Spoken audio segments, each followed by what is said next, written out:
नमस्कार मित्रांनो, daily support या मराठी यूट्यूब चॅनलवर तुमचे सर्वांचे मनापासून स्वागत आहे। आपल्या सर्वांसाठी आताची सर्वात मोठी आणि महत्त्वाची बातमी, काही मिनिटांपूर्वीची बातमी आहे। सविस्तर बातमी या व्हिडिओत जाणून घेऊया।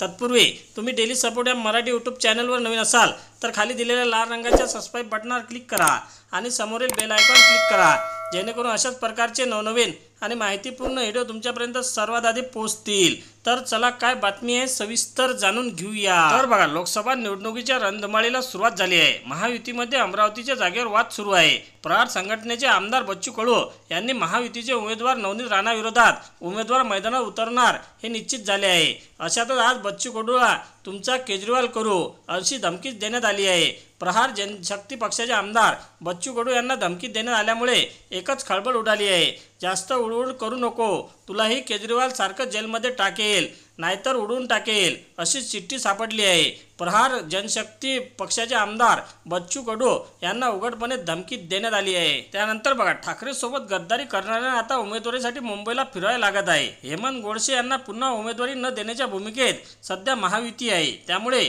नाराज खासदार हेमंत गोडसे हे उद्धव ठाकरे यांच्या शिवसेनेच्या संपर्कात आहेत असे त्यांनी म्हटले आहे। हेमंत गोडसे यांची 3 माणसं माझ्याकडे येऊन गेली, आम्हाला पदरात घ्या असे ते म्हणाले, पण मी त्यांना सांगितले आता गद्दारांना माफी नाही, वेळ निघून गेली, तुम्ही तुमच्या पक्षात परत जा आणि समोरून लढा असाही गप्पस्फोट त्यांनी केला आहे।